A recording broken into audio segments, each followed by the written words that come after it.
him. Ladies, gentlemen, and bodies of water, welcome back to the Alchemy Lab. I'm your host, Matt, Lee and Carla AWOL today. Who knows where they are? I don't know where they are. I'm scared. And I'm here today. We are once again meeting in a tavern.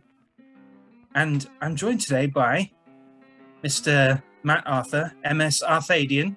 Welcome to the show. Mm-hmm. Thank you for having me. I'm excited to talk about tabletop RPGs. Indeed. Yes. Moving away from steampunk this time, we're going straight into the tabletop RPGs. Yes. All right. So tell the people a little bit about yourself for those who have not encountered you before out in the wild. I usually describe myself as a world builder first, and a storyteller. And I would consider myself an author or a writer, but my focus right now is more so on like audio version of my own universe that I've been creating, the new expanding universe that is to rival Marvel, DC, all of them combined. But the name of it is The Core Realms. You can go and check it out at arthadiananthologies.com. I basically have my own anthology series as a podcast, and there's a bunch of different stories that go into it. It's diving into the universe itself. It's inspired by Star Wars, Star Trek, Mass Effect, and a little bit of Lord of the Rings and Game of Thrones style stuff. I like darker stories. But also I like to try to really capture the values that I hold and try to envision myself inside this universe itself. And I want to make sure that other people can also join in and expand it with me as well. Mm-hmm. All right. And if you've gone to that link and you've ended up here, then you're in the right place. All right. Mm-hmm. You should be able to see this. We'll find out, I guess, in post. All right. Either way, the link will be in the description. All right. Fantastic. So, like I said, Lee and Carla AWOL today, unfortunately. And it's super unfortunate for Lee because so Alchemy, the Alchemy Lab, is really it's really like a vessel for Lee's system, which is Alchemy. Mm-hmm. It's been like a long time in development, and he's been tweaking it a lot, and it's been kind of almost there, and then further, and then almost there again, and it's really, I think I definitely know that feeling. Yeah. So the first question is from Lee, which I told you he messaged me a couple of questions earlier, and This is the first question. Why did you? Verbatim. Why did you get into the god-awful sadism that is game development? Yeah, I didn't realize how it was. I was young when I first started it, but the whole reason why I even got into it in the first place was because I had already written four books that I didn't publish. I wrote 2 books that I self-published through Amazon, and then I was writing a 3rd book, and I basically was already developing this multiverse that I had in store, and I never actually knew anything about D&D or anything like that. I didn't know about. I got into tabletop RPGs back in 2014, and when I first got into it, I played 4th edition D&D. I wasn't like a huge fan of it because I just didn't understand it very much. But before that, I was role-playing on the Star Wars Old Republic MMO, and I had my own like guild that I had like over 200 people inside the guild, and we were basically role-playing every day. And there was a lot of drama inside of it, and a lot of recruitment and all that stuff. And it was basically like running my own little business on an MMO. And then after that, after that, my buddy got the Star Wars tabletop RPG Force and Destiny, and that was for Christmas in 2014, and we started playing it, and I got super into it because of Star Wars, and I love Star Wars. Mm-hmm. And then what happened was I thought to myself, wait a second, my entire goal is to immerse people into my universe, that I've been developing, and I don't even need to do that with writing. I could actually do that with like a game like this. And so I started just making a rudimentary system that focused more so on one universe, photonic multiverse, I would say. And then it started growing from there. Many iterations. I went through like probably almost 30 different iterations of that game, and I kept changing it and adding new stuff, and going back and changing it and adding new stuff. And then finally, in 2018, October 20th, I remember the date. I ended something like an epiphany popped into my mind, and I was like, oh gosh, I need to figure out a way to change my game one more time, but I need to stick with it, and I need to figure out what do I like in my games that I can put into it and make it my own, but also derive different system mechanics from the games that I like D&D 5th edition and Force and Destiny. And so I began development of Reborn in Power. Mm-hmm. And that is when I realized, like, okay, at first it had classes, like the vocations, and it went from like 1 to 10. My favorite dice to roll was a D12 for D&D and all that stuff, and plus Force and Destiny has like special dice, and they're the main, like the bigger dice, the more powerful dice, I would say, is a D12 with different symbols on it, and the dice so that probably gets like, rolled the least as well. Yeah, and like the only barbarians seem to roll it. So, mm-hmm. But I wanted to really focus on trying to make a system that would probably be more in the hands of the players than the actual like lore master, and I wanted to make it as customizable as possible. It becomes overwhelming at times, but you're able to basically, if you learn the system well enough, you could then also homebrew your own mechanics. And then the whole point of my entire vision was to create a universe where people can come in and create their own worlds and their own content and just expand it as much as they want within this framework, this foundation that I've made.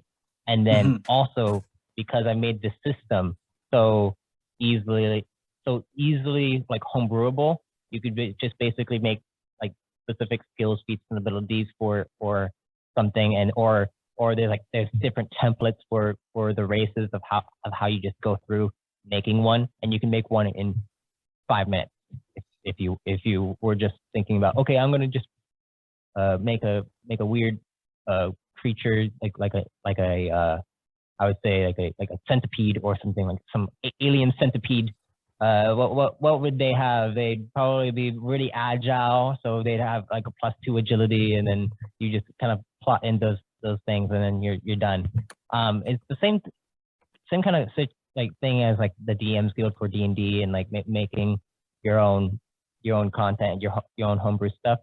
But like what I want for it to be like is people to come in, write their own stories, and then eventually also like put their own Reborn in Power content through those stories, so that other players can play them, and then they can sell it on like through my whole network, and actually be able to make money through actually just homebrewing new mechanics and expanding the universe itself.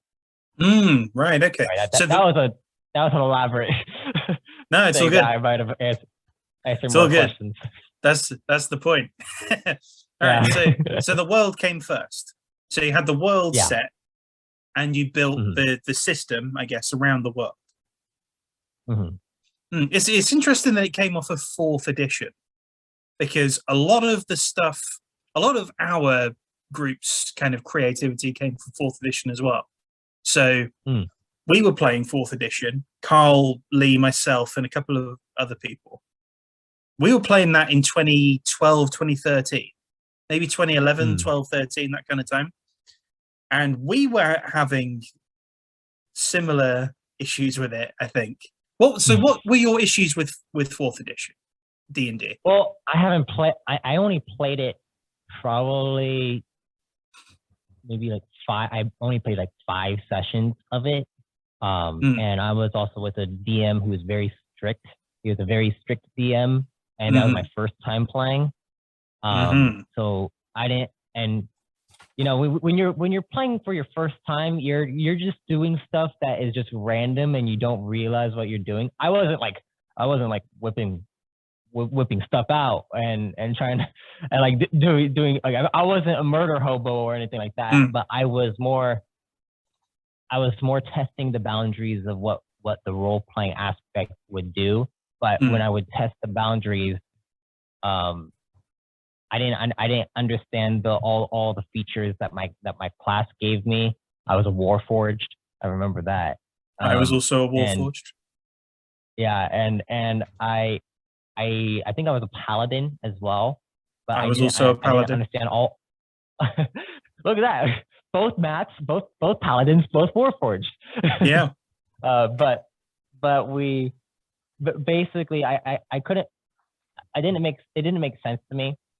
And I wasn't really like too heavily influenced by it until the Star Wars RPG came along. And then my other buddy, who it was also his first time playing tabletop RPGs when we did D&D 4th edition. We also role played on the Star Wars Old Republic game, and he was a bigger fan of Star Wars than me. And basically we played it with my brother and his friends as well. And then when we got into the Star Wars thing, we completely stopped with D&D 4th edition. And the DM kind of went on his own thing. He has his own like Discord server that has like over 100 people that play D&D throughout. So nice. He's also met Matt Mercer as well, and has hung out with Matt Mercer and people from Critical Role, which was like it sucks when you know someone that knows people in high places, and you're also the one who's creating something, and then they're just not. They have that. I didn't hang out with him very much, so I hung out with him in high school. He's younger than me too, but yeah, we just stopped hanging out very much. But yeah, it's one of those things, isn't it? Like when it comes to 4th edition, I think the thing that I think we played 4th edition probably for about, it was at least 2 years we played, at least 2 in the same campaign. Were you able to finish a campaign? No. Were you able to finish the campaign? Oh, we would have. I think we would have, but I left the country. So I went to China. Oh, you went to China? To China? Yeah, yeah, China the first time. So obviously I was away with this is the days before Zoom. So I was away with the fairies of China. But not that there were any fairies there because it's illegal, but it was I think we played it for a good 2 years, and I played it for 2 years barely knowing what I was doing. Like I built my character, I'm pretty sure completely wrong. I'm pretty sure. He was a paladin, and his main job was to stand there and get hit.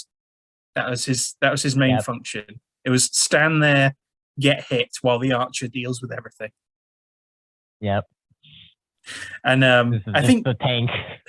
Pretty much. And I think because Lee was the DM, he was doing a lot of kind of rule of cool homebrew. Okay, yeah, why not? Let's just do that.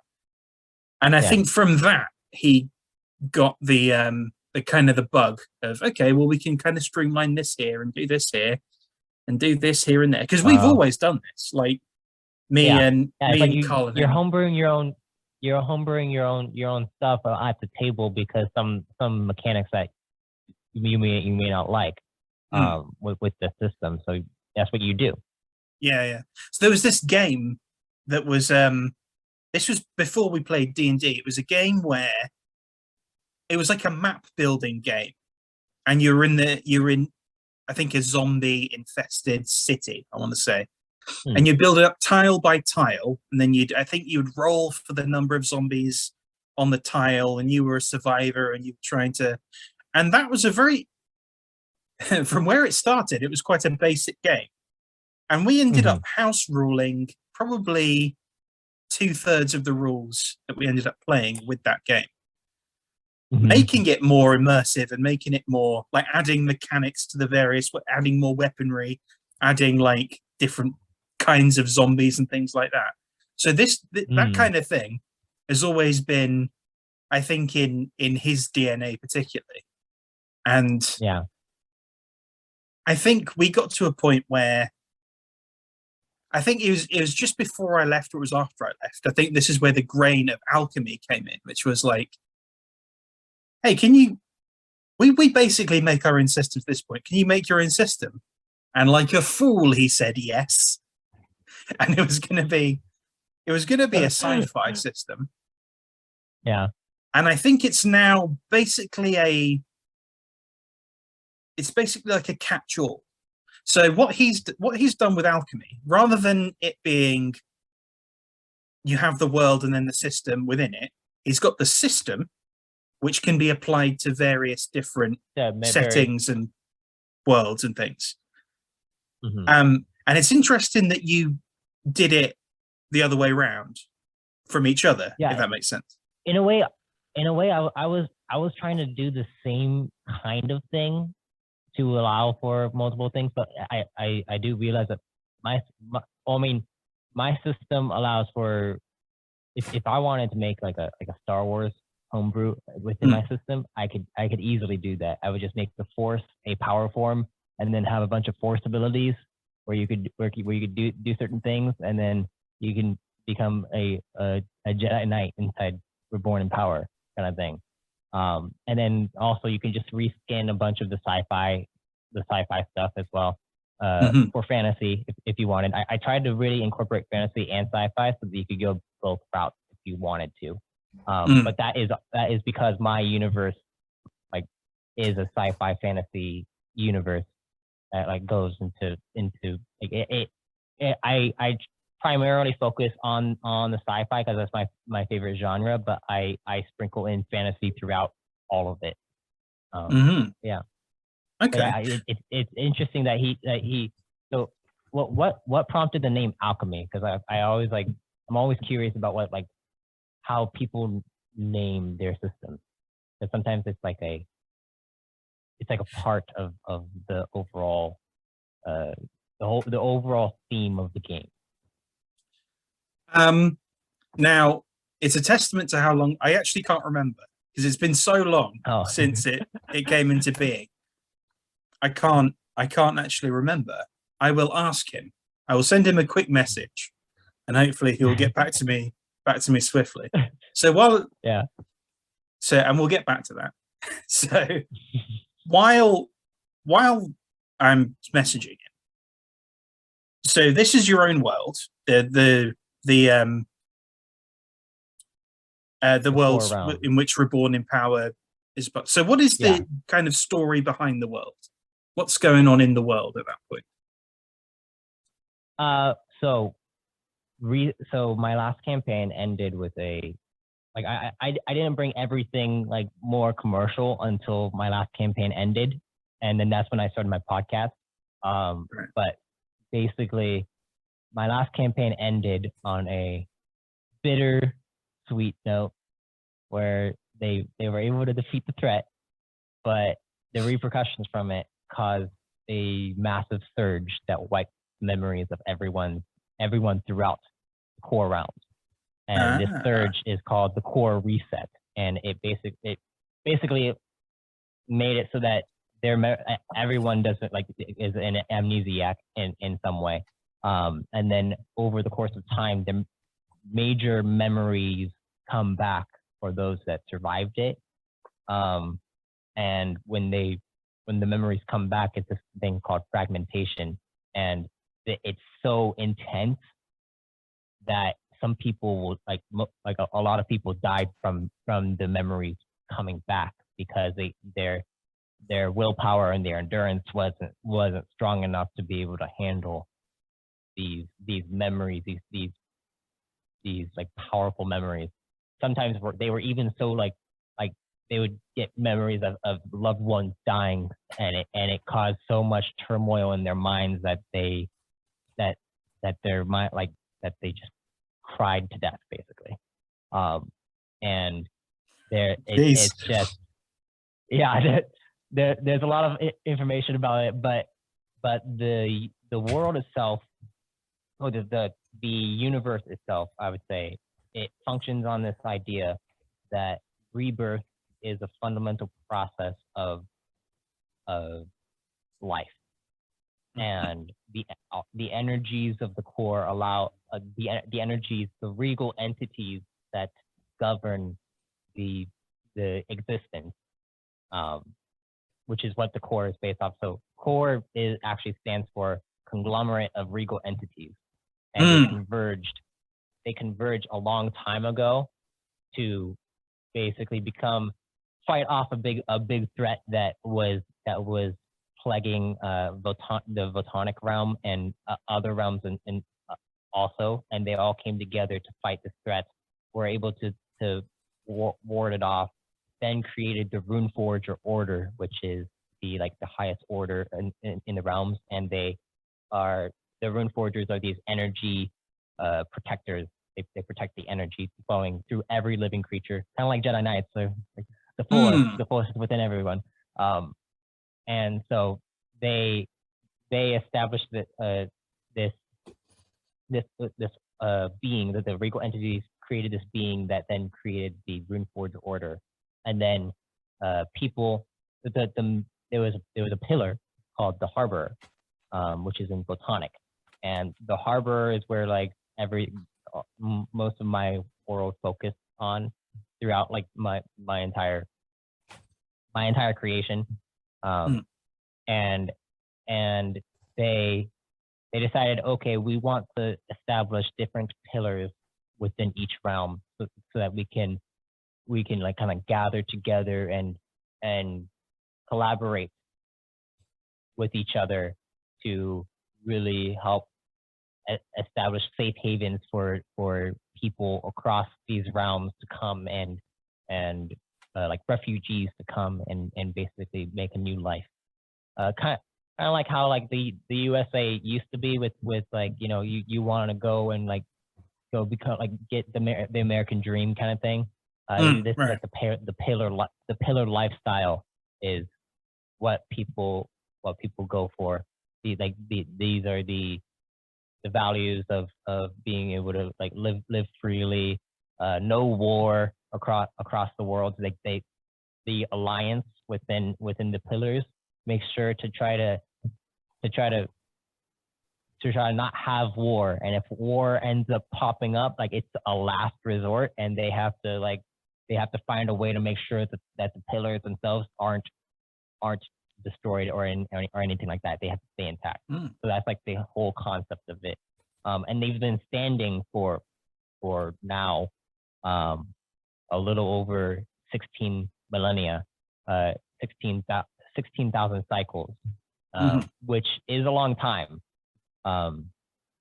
If I were to compare the two, it'd be like 32,000 years in Earth's time. But people in the core live longer than what we would generally know, and that's because of the energies that flow within them. And now with this core reset, people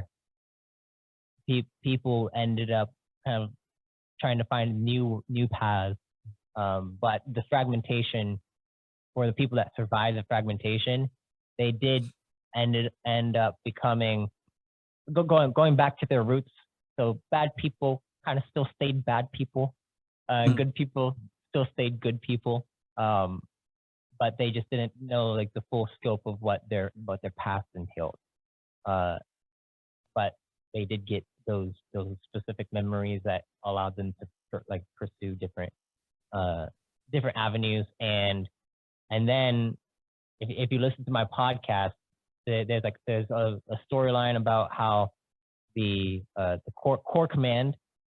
Sorry, there's so many aspects. It's like I built an entire universe, so there's so many aspects to it that I have like if it's hard for me to describe one. Like I have to go into a specific one in order to dive into it, or else I'm gonna start just jumping around to different things.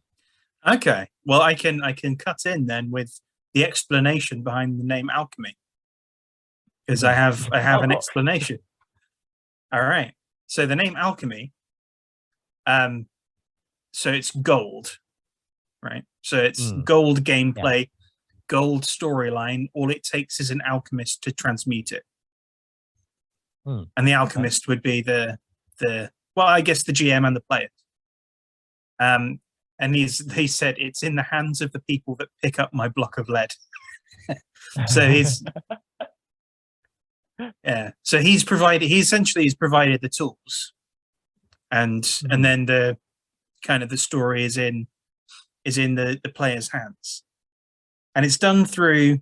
So let's get into some mechanics here. Is it done through dice? Reborn in Power.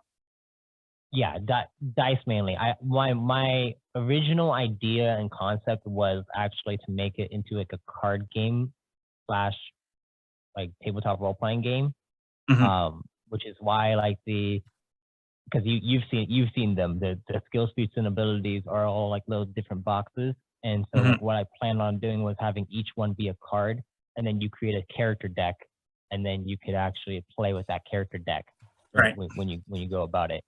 But I already knew how to develop tabletop RPGs because I had been doing it for probably like 5 years before that. But when I first started making Reborn Power, that was the concept, was eventually making it into a card game, which I do want to eventually do. But right now I'm more focused on the tabletop and finishing it specifically. Right. Yeah. Yeah. Same. Yeah. So Alchemy is done through. It's done through a mix of playing cards, like a standard like deck of playing cards, and the latest iteration. I believe there's like tokens as well that represent something. He's going to need to explain this to me again. It's to do with fate. So you have like, it's sort of a mix between the way it kind of goes into my head. It's a bit like a mix between D&D and gin rummy, because you have a trump suit, which is like your like critical, like your nat 20, which will overrule other things. And the number on the card, or the value of the card, corresponds with how successful you are at doing what you do, and you get like a hand. So so you get a hand. So do you? How many decks of cards do you use, or do you just use one deck? I think you have one deck each, and you draw cards off the deck. So your hand, depending on how good you are at a certain sphere, like social encounters, combat encounters, or like more mental focused encounters, depending on how good you are at them, the more cards you have in your hand, which mean you have more kind of tactical options when you actually get into an encounter. So you can go, okay, I'll leave this high card for now and then play this one now, and then we'll try and manage it that way. I like that concept. Yeah, and you level up through failure, I believe. Now this may have changed. Through failure? Yes. So Yes, Lee can explain this better when you come back. When Yeah. he's here. Because Next it time goes. we'll have to just do a full discussion about it.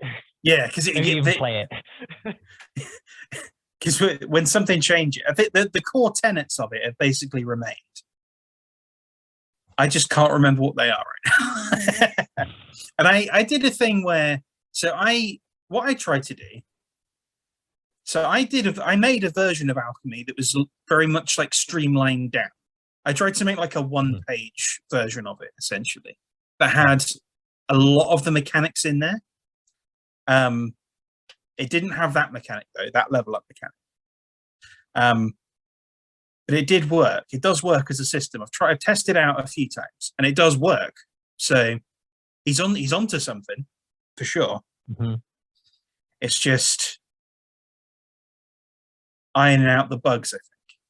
So, what testing? Honestly, as much testing as you can. Right.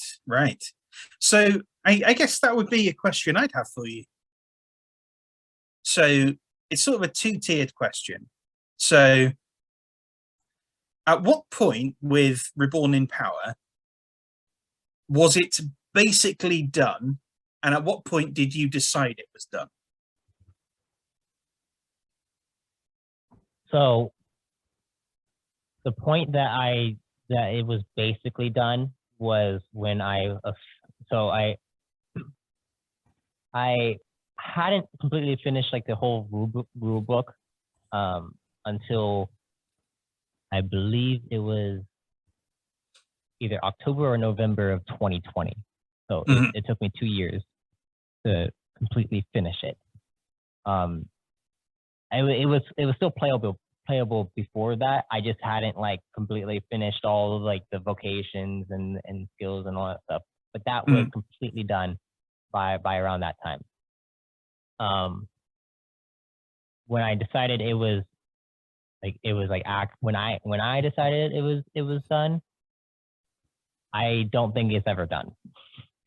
When it comes to RPGs, I don't think it's ever truly done, because like, for example, D&D has had several different additions to it. Right. And that, like, yeah, they're different systems in certain ways, but that's just saying like, oh, we're going to continue to find ways to improve, to make the game more accessible, to find ways to change up systems that it's a different game entirely, because people will still play 3.5 edition. That's why Pathfinder became popular, because Pathfinder took from 3.5, and they wanted to continue that edition.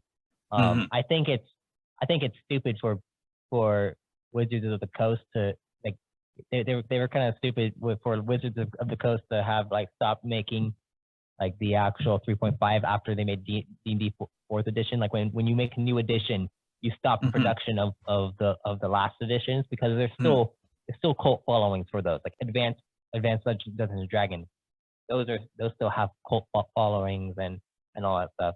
And so when it comes to my game, I made it so customizable that I don't like. I think having optional rulings and then establishing those rulings so that you can really customize it. It's like when you have an application, and you get updates current, like, and it keeps saying like 0.1, like version 0.1.5 or something like that, and then version 1, and the update is finally here. That's when like it's like you feel like it's completely done. Right now, I feel like it's completely done, but there's still room to be made to continue to upgrade and better describe certain things. I'm not like, I can tell you this, that if you were to read through all this stuff, you'll probably see like some issues, like some errors that like one skill like says one thing, and then another thing says something else, and you don't know what to go with.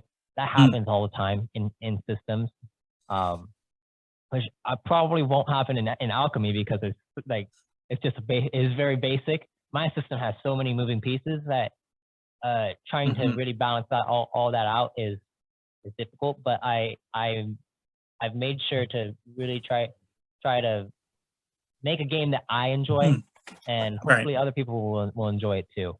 I don't know if Alchemy is simple. The stuff I make is like the systems that I try and make are simple. Yeah, because that's all I can really cope with while I'm trying to. While I frequently bite off more than I can chew, so I have to. If I can't do anything, my brain I think would probably explode if I tried to do something like Reborn in Power. So I have to do something way smaller with way less mechanics and things to it. Yeah, I think so it's different from a novel then in that respect, in that it's a thing that's alive. Like it's in a constant state of flux. And obviously when you and obviously when you add stuff, there's a chance that stuff when played is going to be very underpowered, very overpowered, clash with certain other things, and you've got to go, okay, well, let's go in and tighten up a screw here or a screw there, and then that's the funny thing about Reborn in Power. I wanted players to feel like they're like super powerful in it, so it's very like you can be very powerful inside Reborn in Power, but what's fun is that when players like oh I think I've broken the game. I think I've broken the game. My buddy actually just went through a session like this. He was like, oh my gosh, my character's so powerful. I'm just like I'm continuously hitting this guy and defeating him and recovering my own stamina back every single time I hit him. So like it's just I'm wearing him out.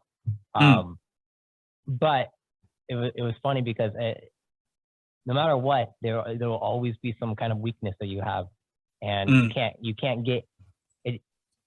In order to try to get everything that you can, there's so many different options, and you can't think about like the minute details of certain things. So like a certain damage type might be able to completely like wipe you out, which actually happened with him. He was like on his last leg, is about to die last session.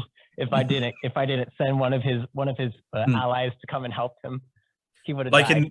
Like all of the characters that we've made for it, which are like all ranged fighters. So if we come up against something that runs at us, we're all screwed. Yeah. Which is going to be hilarious, I think. Yeah. I mean, I can't wait to get to actually like get into the game itself. It's going to be really cool. It's going to be really fun. That's going to be really fun to really dive into everything. I have so many ideas, and you probably shouldn't listen to the podcast, but people listening to this should listen to the podcast if you want to have a better understanding of where the my next campaign is going, which Matt is going to be a player in. And that's going to be starting. I haven't decided if it's September, October, or November yet. Depends on how much I have prepared by that point. But I'm going to be preparing for around that time when we start. All right. I've got another one from Lee here. And this, so I sort of asked his second question. I sort of asked his second question a moment ago. So his third one is a bit more general here, actually, but it's an interesting conversation to have. What makes a good game? I mean, if we're talking tabletop RPGs, what makes a good game is having the right people around the table and being able to just collaborate on the story together. I personally like the role-playing aspect of it all. Some people like the mechanics.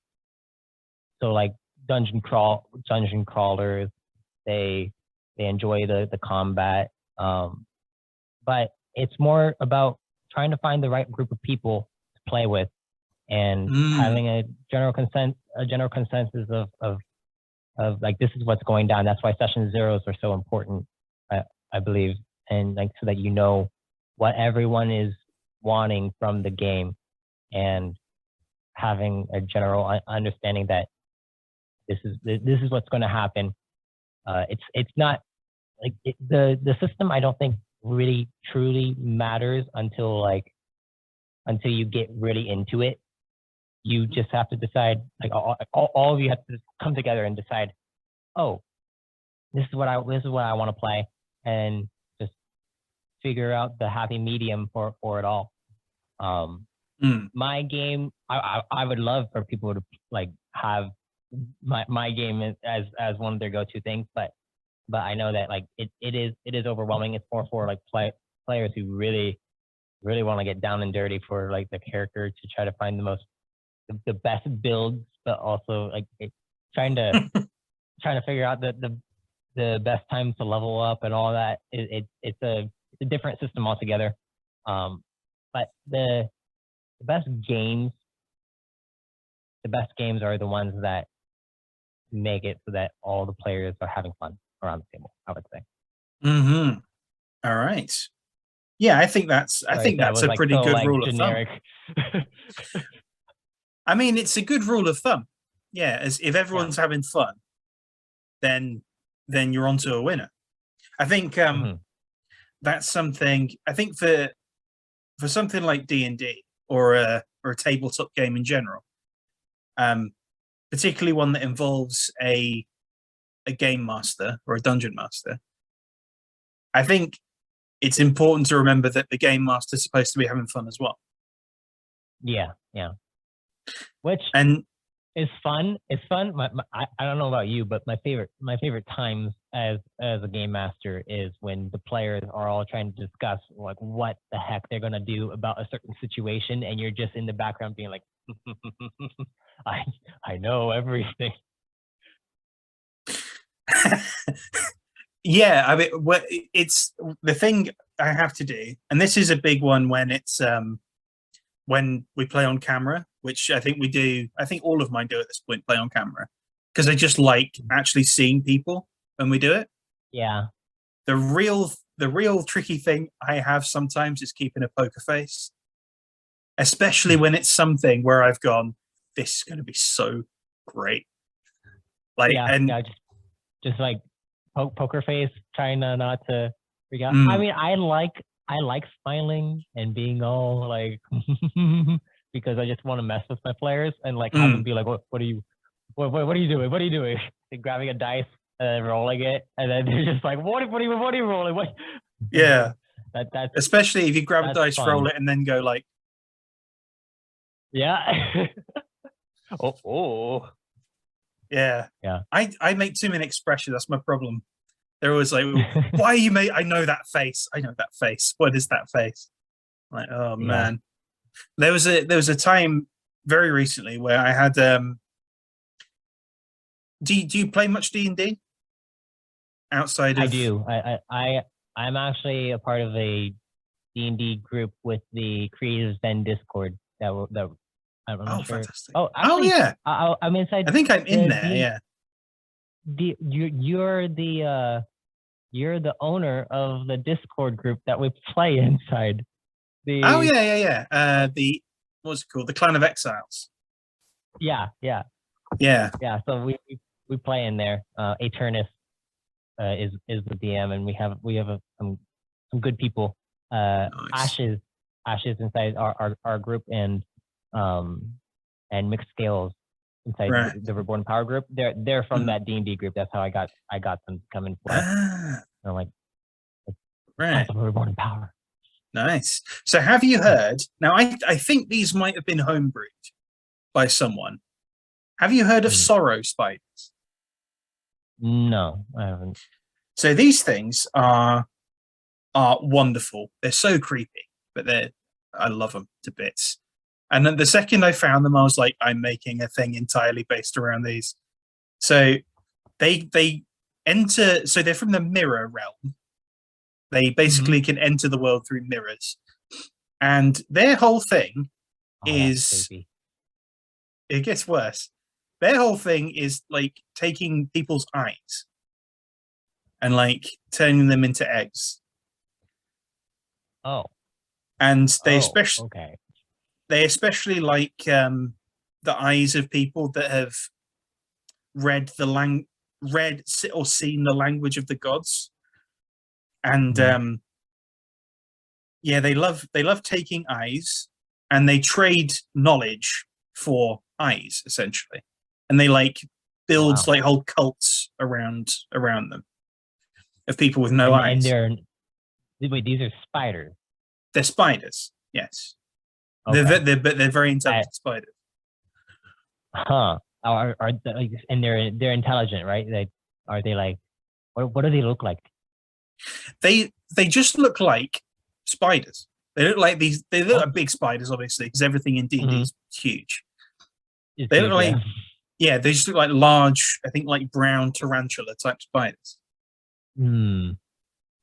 But they they have a thing, like their final form is called a sorrow spider council, which is lots of sorrow spiders like fused together into this giant thing. Which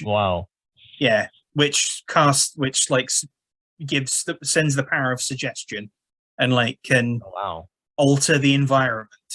So actually, I don't know if they can do that inherently, but I made it so they could alter the environment. And you're planning on using this? I already have. So there's no spoilers for the people who have done it in case they watch. That's funny. But that's the whole thing. Like whenever I love getting those like flashes of inspiration where you where you like read about a monster and you're like, I'm building something around that because that's creepy. Sometimes when I get sorry, go ahead. And when they were coming up to the fort where these things were, I was just smiling the whole time. Like, why are you smiling? I don't trust it. So if I had a poker face, it would have been a little bit more like, oh, you're just approaching this fort, you know? Who knows what's in there? Just knock on the door. Probably fine. Yep. You know, it's okay. You roll a perception check. And you're like, oh, there's nothing going on. Yeah. I don't know. Yeah. Whenever I get inspiration from anything, I want to put it in so bad, but then I realize that there's so many things that I've already wanted to put in. So I'm like, I don't want to like end up putting too many things in and like going through different because like, you ever have the issue where you're the DM and you're trying to plan out the next adventure and you have so many routes that you could take and you want to use every single one and try to incorporate them all, but you realize that like I have done this before where I've tried to incorporate them all, but when I try to do that, it gets too convoluted and then you forget different storylines that you should go down, and then those storylines just kind of evaporate. You never learn about them again, kind of thing. Yeah, kind of. I think we've done that in Streets of Mir because it's episodic. When we've dealt with something, we've dealt with it pretty much. And I'm like, okay, all right, what's next? Because we've just dealt with that. And it's there. I do bring some things. Some things do loop back in fun ways. The Halloween episode is an example of that, which is I think that which is my favorite one that we did, the Halloween episode. Yeah, but that was this last Halloween. Yes, yeah, this last Halloween we did. Yeah, Dive Bar of the Dead. Oh, okay. I'm guessing there was undead inside it. Oh, I'm not at liberty to say, but we had. But I've kind of gotten away from that now by really from like the plot threads that are out there, and then they kind of I forget about them, and then someone will bring them up like 6 months later, and I'll be like. That actually happened to me recently, that I realized something like inside inside my current podcast, I'm doing a Reborn in Power series with one of the players who's going to be a guest inside the campaign. Don't listen to it because you'll get spoilers. but yeah, audience can listen to it. It's called the Mainframe series, and this. What happened was I gave the player, the chosen in it, a specific item, a specific enhancement thing that could help him, and then it never got brought up. It never gets brought up again, and it literally was something that could have helped him throughout the entire thing, but I forgot about it because I just didn't write it down. This is like a rule of thumb: you should write things down. I suck at writing things down, so I'll forget about characters' names that I came up with, and I'll just be like, "Crap, guys, do you remember the character's name?" But yeah, I'm gonna be trying to plan out all my characters for this campaign as much as I can. But I mean, I'll still make mistakes. I guarantee you, I will make mistakes. This will happen. So bear with me when we're playing. They always do. That's the thing. Like I've tried to limit the number. I tried to limit that by having one of the campaigns I'm running at the moment is in a sandbox basically, but it's like a small sandbox. So well, I know roughly where everything is. I know what they can encounter, so I can just have these things linked back, and it's not going to be especially long, but it might end up being quite long. I do like a long story. So yeah, long stories are fun. Yeah, so we'll see. We'll see how long it takes. I just want to go through the progression of the characters and watching them grow, and like all the unraveling the mystery as well. Yeah. But yeah, I feel like I'm leaning into the more episodic style of quest line at the moment. Because I think it keeps. We were discussing this. I don't know if people will have seen. I think people will have seen this by now. I think, if I've got my upload schedule correct in my head, when we were talking about why players leave, and we were talking about burnout, like because I noticed, and Lee pushed back on this slightly, but I think we kind of had the same sort of idea, really. That campaigns rarely last more than a year at the moment. So, like leading up to a year, they'll and they'll fizzle out. I think as long as you get a core player base that you have, which is difficult. It is difficult, but you have to establish those relationships as best as you can. And also the storyline has to include all the players in some way. Sometimes it's really hard though, especially if you have a lot of players where you and some players who are newer to the game and some players who are experienced in this game. They newer players don't know how to really establish their backstories enough to kind of throw it. I call it throwing the GM a bone. You're basically establishing a backstory so that the GM can use it to incorporate your character into the story. If you have no story for that, it's harder to really incorporate those players into it. You have to find ways to weave and weigh your through towards that player. And how much give them the limelight and all that stuff. How much do you hate the character with amnesia? Wait, which one? How much do you hate the character with amnesia thing? If you're a DM, I actually don't hate it very much. Okay. I like amnesiacs because I can play with them.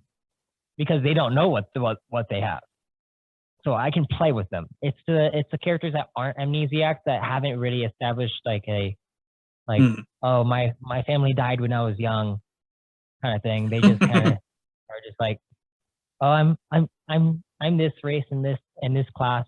That's that's what I am. Mm. Okay, do you have any ideas or concepts that might want to, like, any other characters that you had influence on you throughout your life? That's why I always ask like the questions of like, did you have friends? Did you have siblings? Did you have family members? Did they die? You have to really get down to it, and asking those questions is very important, especially if you're doing a role play heavy game. If you're more just focusing on the combat, the hack and slash and all that stuff, you don't have to worry about that too much. But I enjoy the role play aspect most, and all my games are more focused on the story, and like story comes first, combat comes second. Like that's how I do my stuff. Yes.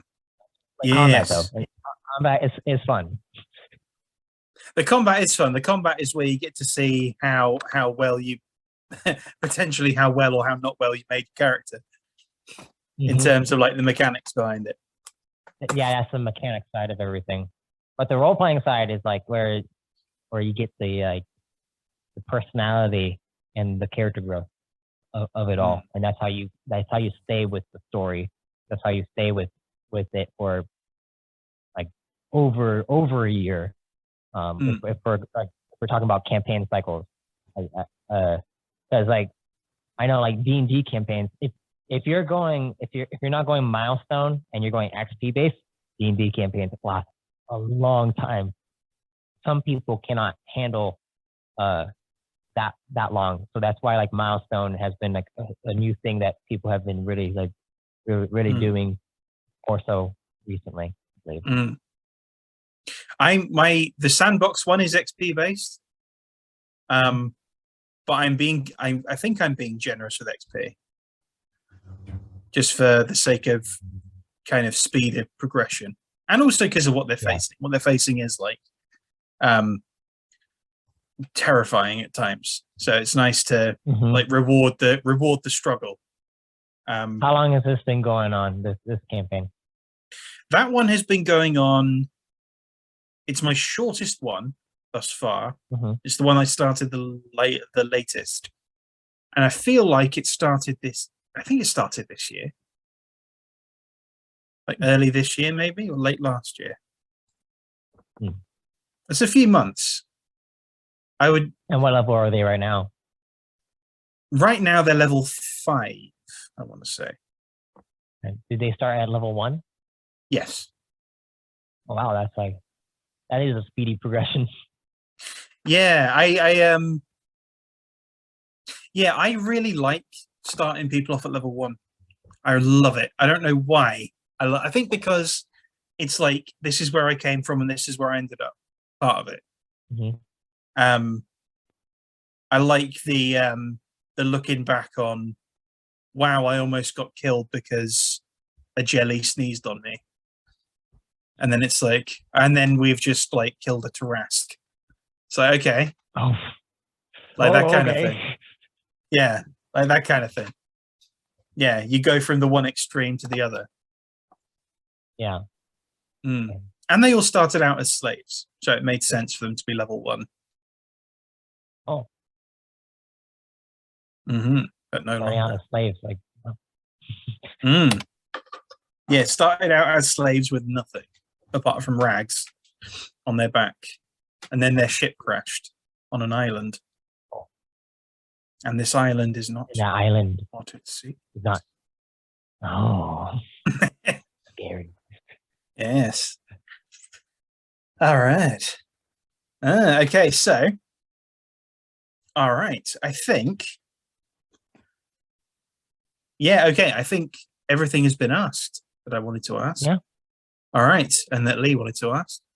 All right, fantastic. So, right, once again, where can people find stuff? I'll link everything down below. But where can people find the podcast and the site and everything? So you can find all my stuff on ArthadianAnthologies.com. There is a link to the podcast on there, as well as my own blog. It's my codex basically, and you can actually go through and read the different blog posts that I've made, as well as you can also join up right now as a chosen to join up the chosen program to study and learn the system. It's in beta until the 24th of May. That's when I plan on having the combat system and everything is basically on there, and then just minor tweaks throughout. But that's going to be when it exits beta and it's going to go on sale. Cool. So right now it's free. If you want to join it, you can join it, and then you have access to it. And then you can also find my podcast, Arthadian Anthologies podcast, on most podcast platforms. I'm on Spotify, Apple Podcasts, Google Podcasts, Amazon Music, and other things as well. So yeah, that's my podcast is where you should probably go to if you want to learn more about the universe and just listen to the stories that we tell, and the Reborn Power sessions, so that you can understand how I run my games, how I do my games. It's fun, and I try to really make it very cinematic. I add cinematic music and sound effects and all that stuff to it all, and eventually we'll have a live stream coming up, and Matt, you'll be on it, and we're gonna have a lot of fun with it. All right, that was going to be my next question. When is there a date for that, or is it TBC? It's up in the air. Probably going to be in around September to November time is when I plan on starting it. Right. Okay. Okay. Cool. All right. Fantastic. Yes, definitely get on the website and sign up and get to grips with it, because it is looking really cool, and it's good to freshen up with a new system. And there's a lot of fantastic artwork on there. There's a lot of very very good stuff. And if you're not an idiot like me, you'll be able to make your character reasonably quickly. All right, so there we go. All right, so thank you for watching. I hope everything with everyone is all right, and we've met in a tavern. You can find me socials. You can never end these damn things. Never end them. Never know how to end them. So you can find me at Matt Waterhouse Author on Minds, and I think that's the only place I am. Any socials? For me, I am on Minds as well at MSArthadian, and as well as Instagram, but I don't use it. Minds is my main go. All right, fantastic. Finally, someone else who has Minds. Someone else comes on here and they have Minds, and they know where their Minds is. Yes. All right. Take care, everyone.